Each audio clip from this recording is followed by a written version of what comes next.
On doit réaliser que les périodes de stress sont également des périodes qui sont des signaux de croissance. Et si on utilise l'adversité correctement, on peut grandir à travers l'adversité.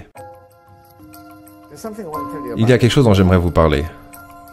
Le stress et notre vision du stress. Ok? Et je pense que c'est une chose importante parce que beaucoup de gens m'ont dit, suite à mes lectures, que c'est la chose qu'ils gardent à l'esprit. Ok?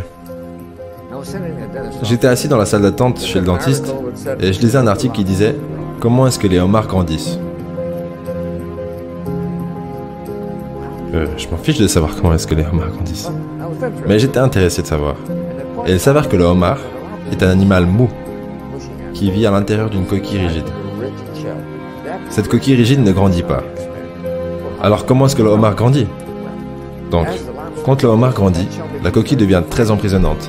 Et le homard se sent sous pression et il se sent inconfortable.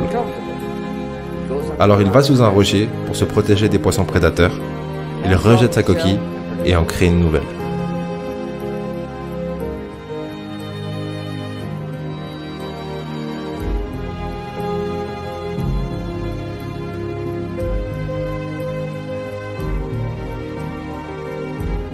Mais à la longue, cette coquille devient inconfortable, vu que le homard continue à grandir. Du coup, de nouveau sous un rocher, et ça se répète de nombreuses fois. Le stimulus pour que le homard soit capable de grandir est qu'il doit se sentir inconfortable. Maintenant, si les homards avaient des docteurs, ils ne grandiraient jamais. Parce que dès que le homard se sentirait inconfortable, il irait chez le docteur, obtiendrait du Valium, du Percocet et se sentirait bien, sans jamais rejeter sa coquille. Donc je pense qu'on doit réaliser.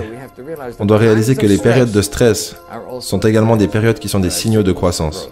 Et si on utilise l'adversité correctement, on peut grandir à travers l'adversité.